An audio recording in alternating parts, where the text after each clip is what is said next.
hernia repair. And then there's no problem because the anterior approach is completely virgin and fine. And you can always chase that out.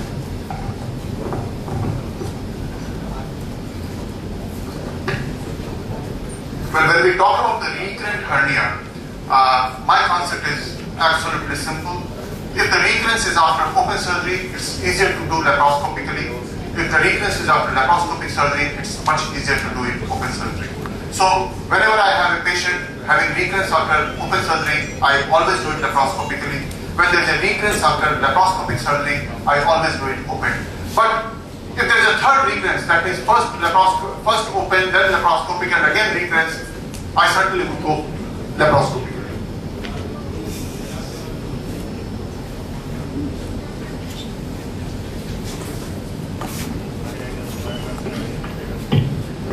I think at the outset I would just like to congratulate on two of the best lectures that I've heard, and I think anyone who missed out on Sandala's lecture, even for a few minutes, has missed out on a lot. I think it was one of the most wonderful expositions about open groin hernia repair lectures that I've seen, that I've heard in the recent years. I just wanted one or two clarifications. I have also been using the protein hernia system.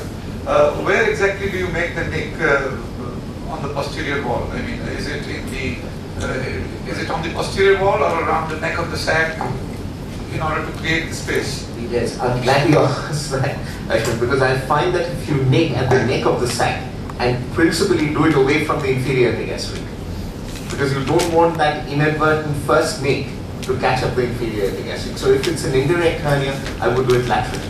For a direct hernia, I would do it medially and work my way up. That way, when you're putting in the mesh, you actually put the mesh, push the mesh, without actually having to dissect right onto the inferior gastric hernia. Yeah, I think that's in fact what I follow, except that possibly I give 3 stitches instead of 1. Maybe next time around we'll also start giving 1 stitch. Yes, I actually started off by giving 3 stitches as well. And Gilbert, when we went for training with him, he said you will start off with 6.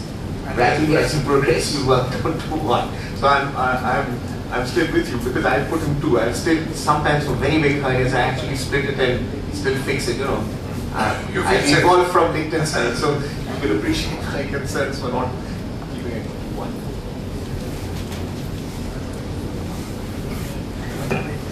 Sir, for the direct and indirect pages, is there a difference in using large and extra large? Yes, there is another system. I purposely didn't mention it because there are 2 sets of meshes that are available. I'm glad you asked that question though. For really large hernias, there's a mesh system called an Ultra Pro PHS system, where they actually have a spring-loaded device on the bottom end.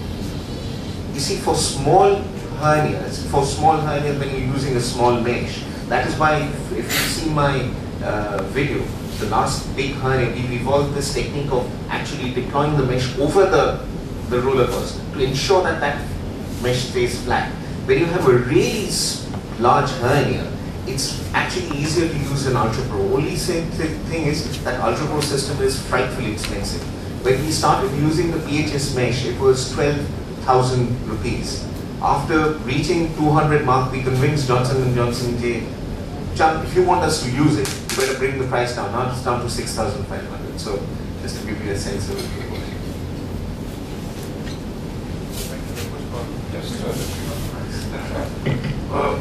One small question to Dr. Tantia. How do you, for the benefit of the audience, how do you actually fix the mesh? Do you use the tackers routinely, or do you even do some? Well, I prefer suturing, but just if I'm in a hurry, I use the tackers.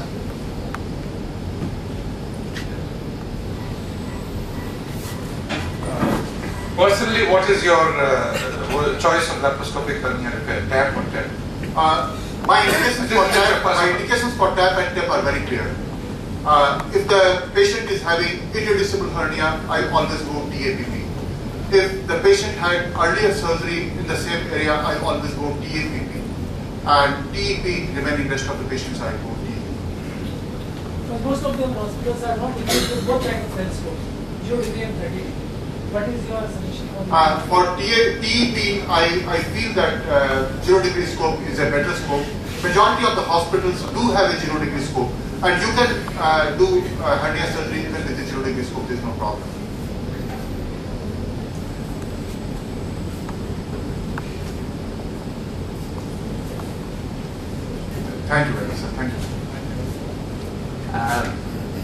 this improvement, evolvement in the system of operation are with the few ideas, that is how to send back the person operator back to work as fast as possible, to reduce the ground pain and ultimately to reduce the recurrence. You have heard both the experts telling their point of view. Now you can take your decision and operate. Thank you very much. I congratulate both the speakers for the wonderful